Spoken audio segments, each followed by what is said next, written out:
11 years, or 415 days? How about 132 months? These numbers are all representative of a timeline determined by climate scientists that we have 11 years to potentially reverse permanent damage of our planet due to climate change.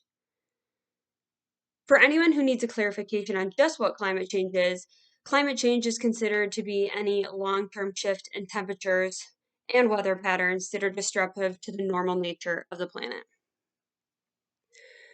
For most of us, it's hard to imagine the significant magnitude of climate change, but even more so the dramatic effect that we have on climate change. In fact, according to a top analytical company, Ipsos, who conducted a poll on Americans last year in 2022, showed only 57% of Americans believed that climate change was influenced by human activity. 27% believed climate change is just simply naturally occurring. The other remaining 6% think it's all a farce.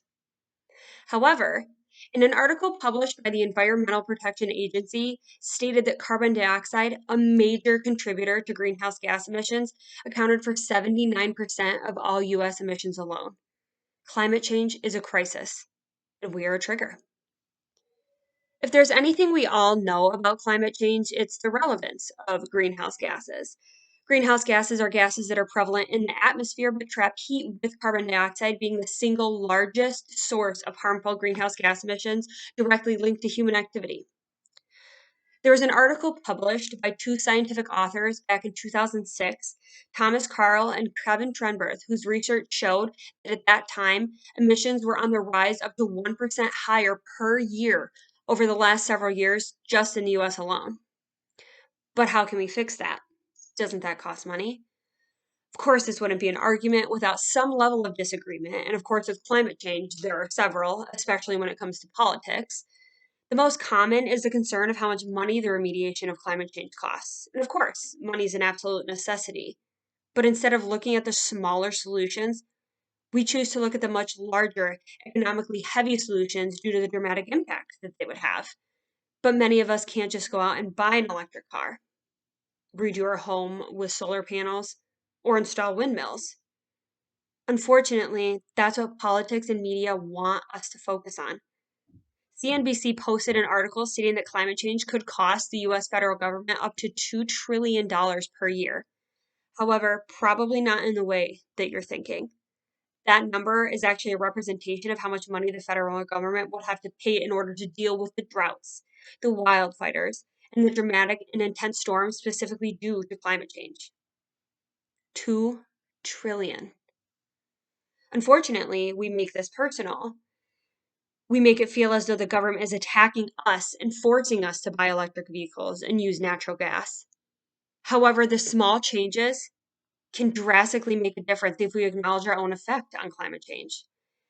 In order to accurately be conscious of our own individual greenhouse emissions, we must track our carbon footprints. Doing so enables us to directly correlate our actions to the negative greenhouse gas emissions. Tracking our carbon footprint can be the first small step to understand the significant influences we have on climate change. There are several sustainable and efficient ways to reduce our carbon footprint, including the way we eat and the way we get rid of unwanted food. An organization called COTAP has this specific idea set in their values through powering individuals in not only America but other countries to address climate change. They actually published an article on their website, cotap.org, stating that 13% of US gas emissions comes directly from food production, 14.5% directly from meat and dairy alone. Certainly, I could tell you to go vegan, but that's not what is important. We can make a difference just by buying local and organic foods. And in doing so, this lessens the transportation needed, therefore reducing the use of many fossil fuel-based products, as many fertilizers contain harmful fossil fuel chemicals. Even something as simple as thrift shopping can have a dramatic effect on the environment.